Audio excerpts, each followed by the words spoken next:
Welcome to this episode of One More Round. I have Anne Wilkinson. Now, Anne is a business coach and a leadership development consultant. Anne, great to have you on today's One More Round. Thank you, Mark. How are you?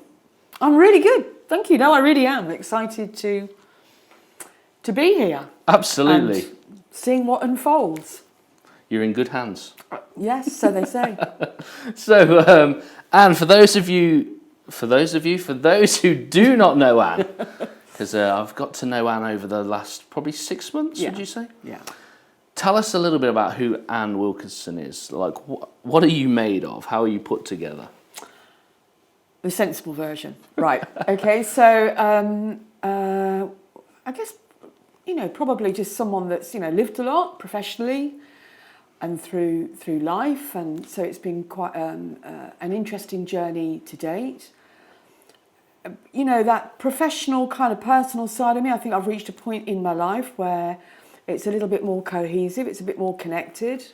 I think it's fair to say that, and I always put it down to be the Gemini in me, is that I've always had a kind of, professional persona, if you like, and been something slightly different in my personal life. I've been a bit more freer than I have professionally, but I think one of the benefits of getting just that little bit older is that, you care less about what the outside world really thinks about you. You care more about being who you are and being authentic and helping other people, become their authentic self as well. So you care, but it doesn't define you, if that makes sense. Yeah. So it's that's kind of really where I've come. But professionally, through business, 35-year career in business and various contexts. So it's been quite interesting. I haven't had the DNA of an accountant or a electrician or something that's gone all the way through. Business has gone all the way through, but there have been various versions of myself, shall we say, in the business world, which is, I think, really what makes life so interesting and, dare I say it, what I can bring, to my clients now is as a result of that. Do. I love it because it's quite apparent that as I've got to know you more, you can see the credibility of what you've been through and the value that you bring. But then equally, I can see almost like this little girl in a candy shop who's expressing themselves in the whole world of entrepreneurship, going from very much corporate, driven to now finding, I guess, who you really are. Your spirit seems a lot freer now and bringing that into everything that you do. Yeah. And that's great to see. Yeah. And actually, I think, and you may have found this yourself as well, but I know that lots of my friends and colleagues do. When you've been in business for such a long time, there are lots of things that you can do. And how I ever managed to crack out, a successful career in business, Lord only knows, because I definitely fell into it. And it was learning and development, management development, we used to call it then, that really enabled me to see the potential in myself, because there was a day when just that one person saw the potential in me, and that triggered everything else that came after it. But you accumulate a number of skills and experiences that you can do, and I think the trick is, through life, is sometimes you've got to take a risk and kind of go, I can do lots of things and I can earn lots of money doing lots of things, but actually what do I really want to do? And it's being selective, and that sometimes takes courage, real courage, not to stay on the on the same track. And I think in a way, you call it stupidity or courage, it's a fine line, isn't there, really? But I think one of the things I am proud of myself is that I have made some brave decisions and I continue to do that, so I think that's kind of key for us. Stewarage. Sorry? Stewarage. Stupid courage. Stewarage? Yeah. Isn't there a word like that in boating fraternity or something? I don't know. It sounds like we should be on a boat. Really? Not rowing it, though. Row your boat. Where do you feel that, life's taken you to this point now? Where do you feel that it's leading you next? This last 6 months has been particularly exciting because, I've done some things. I had that phase of, I need to reorientate and just make sure I'm honouring myself and, not just working with my head, but actually honouring my heart, the passion in my work as well. And so I think one of the most exciting things, I launched a meetup group about 3 months ago. And it was based on, I love meetup.com. The concept of it is fantastic. And since I moved to Leamington Spa, I went to Meetup to kind of expand my circle of friends, personally, etc. And travelled, with them and did lots of great fun stuff. And then I thought, there's actually my love of personal development, self-development, however you want to term it, but that ability to just take time out and learn new things, go a little bit outside of your comfort zone in terms of trying new things, but in a really safe and social environment with a group of like-minded people. So I launched Leamington Spa Personal Development Group about 3 months ago, put it out there. The last 2 meetups have been full with waiting lists, as meetup kind of happens. Some people just don't rock up, but, that kind of goes with the territory. And so I've gathered this amazing people that, group of people that come from Coventry, Leamington, all surrounding them, and also beyond. And out of that group, I met some really, they're all great, but I met a lady called Christine Frey recently, who is an author like yourself. She wrote a book. She's written a couple of books, actually. One is called, her main book is called Take Two, Directing Your Best Life. And, I've got to know Christine since we first met, and that's been really interesting. So the really exciting thing one of the 2 things that's exciting for me at the moment is working with Christine to take out of her book and develop Take Two into a programme and also a retreat and travel with Christine around the UK and also overseas with that. So that brings everything that I love doing. It connects me with my kind of clients, which are one kind of client I tend to resonate with is someone that's reached that point of, really, it's not feeling right. I'm just not feeling my business, or I'm just not kind of getting where I am in life. So it is a take stock, and sometimes you're not quite sure how to do that. You just need a bit of help, and that's what Take Two's for, whether it's a business or whether it's personal. It's that kind of crossroads of whatever age as well, it's suitable. So I'm excited by that. And I think the other thing that I'm most excited to offer as well, and I call it coach in residence, is that in all of those iterations of business and the things that I've done and the skills that I've developed, is to take what I call coach in residence inside to work with just a handful of companies where I can just be present, once or twice a month. And because I'm able to work with senior leaders or, managers within a business, and I've worked across all industries, is actually to coach in that gap where often management's too busy or they don't have the skills or the know-how, and there's often not the resources internally to deal with those. How do we figure this problem out kind of right now? And I call it a business coach in residence, which really means that I work with senior leaders, the management, even if it's a small business. So I understand the strategy and direction of their business. So I've got one foot in the strategy, the objectives and where they're heading. And I fulfill that kind of gap. It's not management, but I bring mentoring, coaching, consulting and training kind of together. So that whoever walks through that door, we can actually work through some kind of sticky issue, or how should I deal with that, or how do I approach that particular type of client, or where's all this strategy going? So that's the other aspect of my services that I think I'm most excited, to offer at this time. And moving forward into... And moving forward, yeah. Everything that you enjoy and everything that's taken you to this point. Yeah. Very good.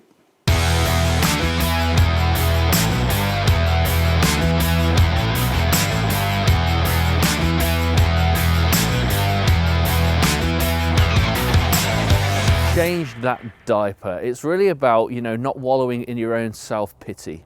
Just like a baby, if they're sitting in their own mess for too long, it starts to irritate their skin, and you know what, they stink. And it's the same with human behavior. If we don't take care of our own mess, we actually start to irritate ourselves and those around us. The whole premise of changing that diaper is really taking responsibility for the things that are going on in your life. Being responsible so that you no longer irritate yourself or those around you, because who wants to be around somebody who stinks? Now, Anne, the show is called One More Round. When you hear the words one more round, what's conjured up? Like, what do you think of when you hear the terminology one more round? I think for me, it's let's do it again. Let's create a new chapter. And in terms of creating a new chapter and let's do it again, do you feel like you've got a specific story that you could share that it's all about you, let's do it again, that's all about writing a new chapter? I think two come to mind that were significant. One was a significant influence to me. A few years ago, probably 2010, I developed a software product called Teamvention Online. And I took about a year and a half, 2 years out of my life to develop it. I won some innovation funding from Warwick University to develop a proof of concept and take it to the investor market. Little did I know I was going to hit the market at the wrong time, at the point of recession. So I was pretty knocked back after 2 years of development with a successful, response to it, but just couldn't get that next one. So I think at that time, it was definitely pick myself up, after 2 years of development and do it one more time. So I went back into, if you get my normal work on my normal business, to start growing clients and winning business again. So that was a kind of one more round for me then, which worked really well. And actually also, 6 months ago when I finished, a piece of work for a large client, and I found that I was moving a bit too far away from the work that I loved, and was kind of losing that making a difference or seeing the difference that I was making. And I took 2 or 3 months out to kind of go, okay, where's this going? And I think this is one more round, where I'm actually at now, just kind of reforming my services and putting them out there in a fresh and new way. Yeah, this is one more round for me. And what's given you the stomach and the appetite to keep going, to keep swinging, to keep trying new things when something doesn't typically go to plan? What keeps you constantly pivoting and setting the sail and brushing yourself off and keep going? Definitely drive. I didn't expect to succeed in life, I'll be quite honest with you. Way back when, I had very, very low expectations. And I think what happens is that, you end up, people come in, they help you, they support you, you end up succeeding where you never thought that you would. And you kind of go, do you know what, if I can do it, anybody can do it. So I love that concept of behind my work is helping other people, and bringing out the best in them. So that is definitely my own drive to succeed and seeing how far I can go and what the best version of me can be, and kind of honour all the people, I guess, that have helped me along the way, and do justice spiritually to why I'm here and what I've got and can bring forward. And the difference that I can make, And I think running through that, I love business. Mm-hmm. I absolutely love business and the commerciality of it and figuring it all out and growing something and taking something from nothing and making it better. I love that transformative process. Something that's measurable, something that you can see the growth of. You can actually see it.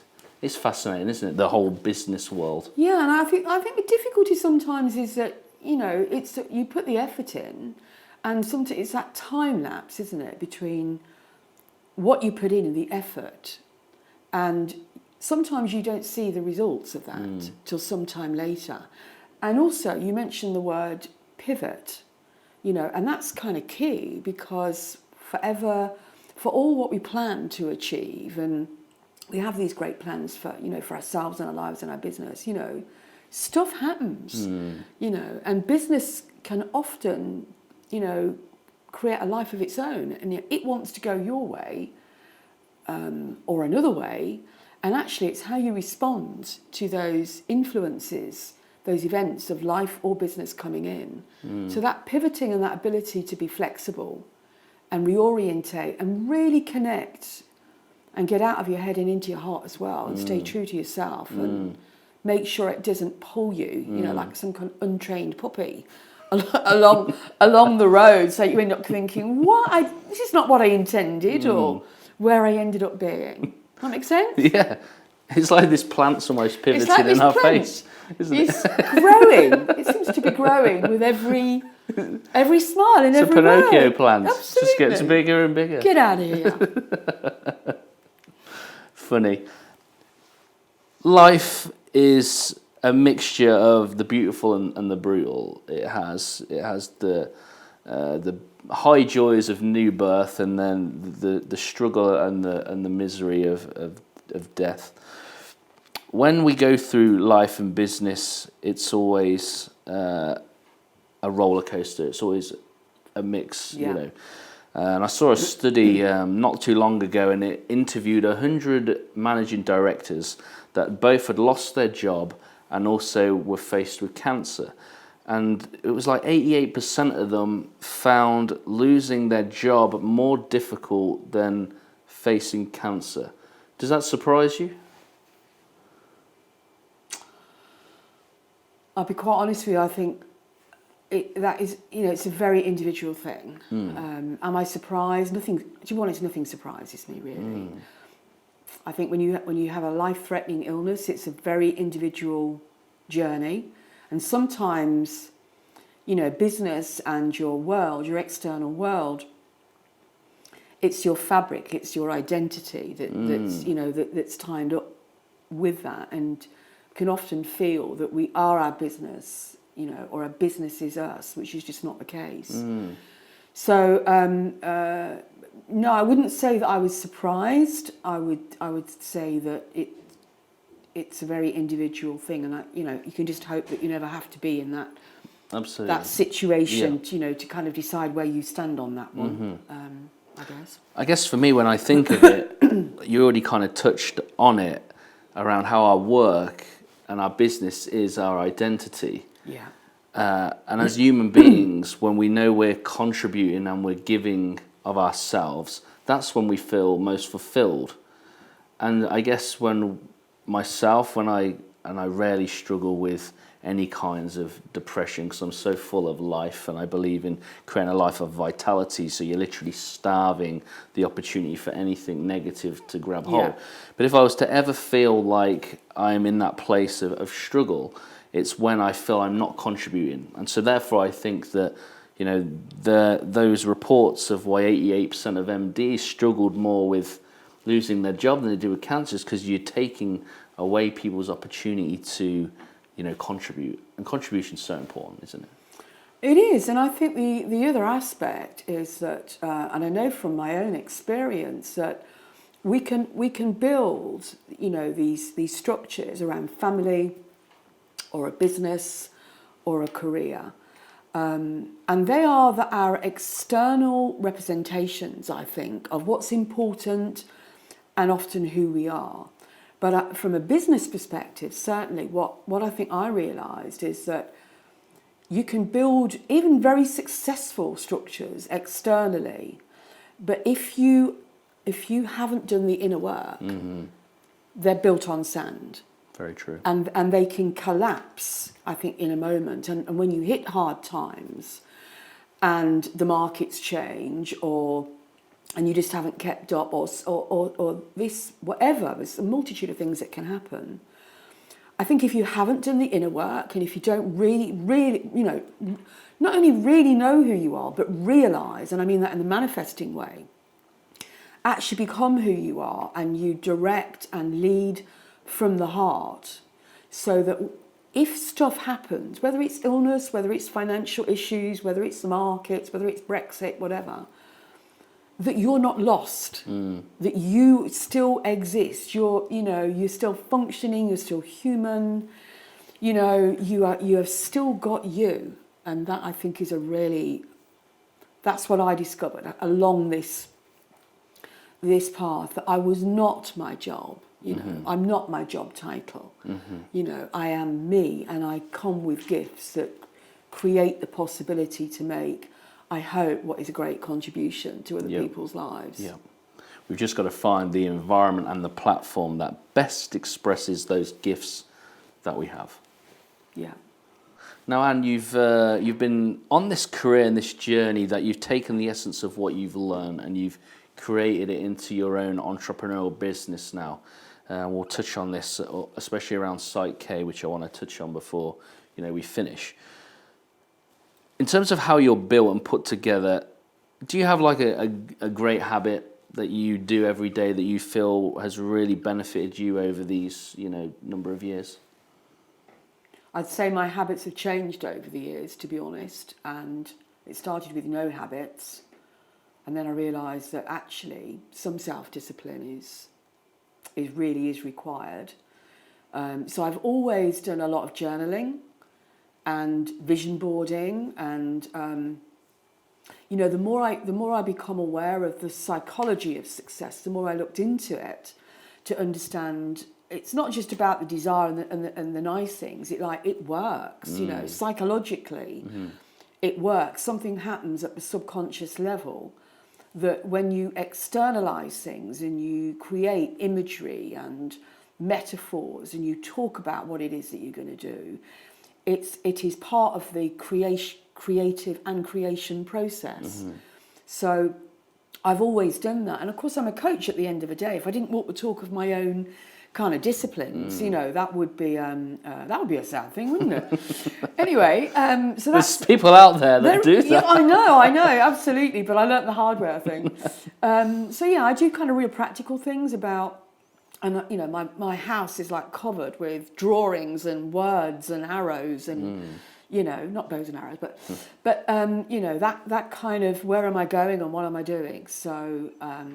And definitely hooking in with like-minded people. I think that is really important, to find your tribe, create your tribe. So I've always done that, and yes, more recently, because you mentioned it, psyche. Every day I will check in with how I feel. Is there anything that's causing me some kind of disturbance, I suppose, if you like? And because I've done a lot of work in understanding the power of the subconscious mind, and we're not introduced to this in our schooling. You've almost got to be at university studying psychology to understand our real personal power, of which everybody has. We are our own authority. We're just not educated to use it. So every day I will use psyche to address some kind of usual imbalance that I'm feeling, or some opportunity to feel stronger and change my own thought field. So it is more supportive of those things that that I want to do, and how I want my day to be. Yeah. So in a nutshell, what is psyche? Oh, well, psyche is, we use muscle testing. It's a way of communicating with your own subconscious mind. So by definition, it's subconscious. You're not normally aware of it. You normally think you're in control, driving your own bus, as it were. But neuroscience, is now proving through brain mapping that there's a lot more going on, behind our conscious scenes. It's worrying. Sorry? So it's worrying. It's worrying, isn't it? And so, I trained in it because it's a fantastic tool to introduce into coaching. It's not for everybody. And I don't use it with everybody, to be honest. But, where a client, for instance, or indeed myself, gets stuck with a self-limiting belief, I can use psyche to test if an enhancing belief is present in the subconscious mind using muscle testing, which is used, widely in, for instance, the world of chiropractics. That'll do. Who test, for body intelligences, and then we use a psyche process, which is psychological kinesiology, is the best way to describe that, to install a new and enhancing belief that is fundamental to what it is that you want to achieve, whether it's personal, relationships, career, or business. And I know it's evident that when you've experienced something, you've gone on that journey, and then you've taught other people about that journey, which is really the essence of any coach, of any leader. We're taking on board our own journey, our own leadership, what we ascertained from that, what we learned, what we may have got wrong, and educating other people in a way that helped us. Yeah. What would you say is your biggest fear? Because you seem like someone who's knows who they are, is very determined, very grounded. What is your biggest fear? In life, yeah, generally? Yeah, generally. Insecurity. Financial insecurity. And I think that's just, that's a bit of hereditary stuff in terms of the environment that I grew up in. And there was just it was hard times, and I think I'm not the only one in that, but I think it was just a kind of really deep rooted inner child fear that that somehow at the end we're all living longer. Let's face it. If I'm really lucky, I've got another 30 years. Well, what am I going to be doing when I'm 80 years of age? Am I still going to be cracking on with one more round of a business, launching a Shopify shop or selling on eBay? I hope so, because I'd like to go out, with a bang, and kind of go, do you know what? None of that crap actually happened. But if I'm really honest, it is just making sure that I'm financially secure so I can fund all of my future adventures. Very nice. And when you think of legacy, we've heard about it's not what we leave behind for people, but it's what we leave in them that's going to have the biggest impact. Yeah, great. I love that life. Phrase of yours. Was it yours? Because I like it. No, it wasn't mine. It was a guy called T.D. Jakes that I heard, I think, say it. And it was just a beautiful conversation he was having, and it really resonated with me in terms of, he was speaking specifically about children, the fact that we want to leave them an inheritance, we want to leave them a car or money, but actually the best thing we can do is to leave something in them to educate them of how they can get a nice car, have a nice house, and educate and use the essence of who you are to invest in a person. That's much more around a legacy. What would be the one thing that you want to leave, for others? Never stop learning. Never stop growing as a person. Love that. That ongoing journey of commitment. Yeah, put the work in. And if people want to find out more about you and your style and psyche and some of the great stuff that you're involved in, where's the best place for them to do that? My website, which is Anne, Wilkinson.co.uk. Of course, I'm on the end of the phone as well. So, and all my contact details are on my website. And there's also a downloadable e-brochure to find out a lot more about, my services and what I offer. Very good. Are you ready to go one more round? 100%.